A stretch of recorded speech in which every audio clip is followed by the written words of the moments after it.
মুহূর্তের মধ্যেই রাইয়ের গোপনীয়তা ফাঁস হয়ে গেল সকলের সামনে। হ্যাঁ বন্ধুরা, ভিডিওতে লাইক দিয়ে দেখতে থাকুন। রাইয়ের রান্না করা খাবার খাওয়ার মাত্রই অনির্বাণ যখন জানতে পেরে যায় যে না, যে করেই হোক না কেন আমার রাইয়ের রান্না করা খাবারের স্বাদ এবং এই রান্নার স্বাদ এক অবিকল কোনো মতেই হতে পারে না যদি না সেই মানুষটা এক না হয়ে থাকে। অন্যদিকে অনির্বাণ বারবার করে ঈশাকে ইনসিস্ট করতে থাকে এবং বলতে থাকে যে Isha, I really insist, please তুমি যে করেই হোক না কেন খাবার শেষে সেই মানুষটার সম্মুখীন আমাকে করবে। আর যদি সেই মানুষটা আমার সামনে আসতে ইচ্ছুক না হয়ে থাকে তাহলে বরঞ্চ তুমি সে কোথায় আছে, আমি তাকে কোথায় পাবো, সেই যে জায়গাটা আমাকে দেখিয়ে দাও, আমি বরঞ্চ তার কাছে যেতে রাজি আছি।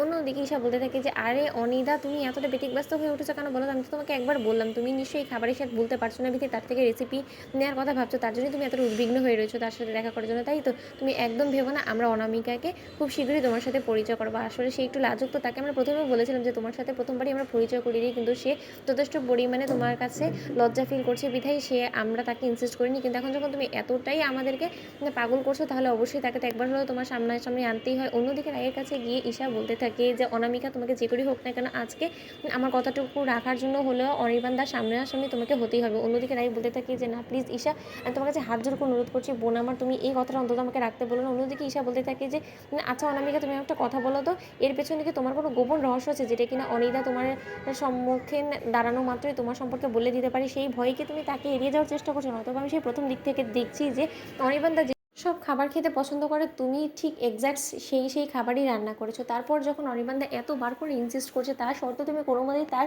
সামনাসামনি যেতে রাজি হচ্ছে না, এর পেছনে যদি গোপন কোনো রহস্য থেকে থাকে তাহলে আমি তোমাকে বলে দিচ্ছি অনামিকা, যে যে করেই হোক না কেন আজকে তো তোমার সেই গোপন রহস্যের পর্দা ফাঁস হবেই। কারণ তুমি যদি নিজে স্বেচ্ছায় এখানে থেকে অনির্বাণ দাদাভাইয়ের সামনাসামনি যেতে রাজি না হও তাহলে কিন্তু তোমার ছবি আমি অনির্বাণ দাদাভাইকে দেখাতে বাধ্য হবো, তখন নিশ্চয়ই তুমি এমনিতেই ফেসে যাবে। তাই তুমি যদি নিজের ভালো চাও তাহলে আমার কথা শুনে তুমি প্লিজ আজকে আমার সাথে চলো অনিক দাদা ভাইয়ের সামনাসামনি, তারপরে না হয় মুখোমুখি তুমি আমার সকল অভিযোগকে ভুল প্রমাণ করে দিবে। অন্যদিকে রায় বলতে থাকে যে ঠাকুর, তুমি কেন আমার এই অগ্নি পরীক্ষাটা নিচ্ছ বলো তো? এখন ঠাকুর আমি যদি অনির্বাণের সামনাসামনি একবার হয়ে যায় তাহলে তো অনির্বাণ আর রক্ষে দিবেন আমাকে। অন্যদিকে এক পর্যায়ে বাধ্য হয়ে যখন অনির্বাণের সামনে ঈশা টেনে হিচড়ে নিয়ে যায় রায়কে, ঠিক সেই সময় রায়কে দেখে অনির্বাণ দাঁড়িয়ে পড়ে এবং বলতে থাকে যে রায়, তার মানে এত দিন ধরে আমাদের সকলের কাছ থেকে তুমি নিজেকে লুকিয়ে রেখেছো, তুমি এখানে আস্তানা পেতেছো, আর তার সত্ত্বেও তুমি একবার আমাদের কারোকে ফোন করে এই জিনিসটা জানানোর প্রয়োজন মনে করলে না? তুমি এত বড় বিশ্বাসঘাতক কবে থেকে হয়ে গেল বলো রাই? কিসের প্রতিশোধ নিচ্ছ তুমি আমাদের উপর থেকে? অন্যদিকে অনামিকাকে দেখে অনির্বাণ যখন চমকে উঠে ঠিক সেই সময় ঈশা বলতে থাকে যে কী ব্যাপার অনিদা, তুমি এরকম করে